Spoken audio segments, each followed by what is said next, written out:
Hello guys, ito ang among area, among asyenda, land from my galing sa kong amahan, iniwan ng tatay ko, yung mga niyugan, ito,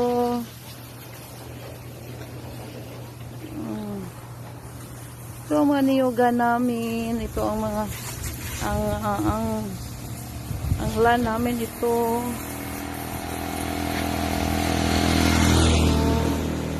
Ito ang car wash ng pamangkin ko. Daming naghuhugas dito. Yan siya. Noon dito ang bahay namin noon. Yan. Yan siya. Yung mga baboyan dito. Ito ang land property namin. Iniwan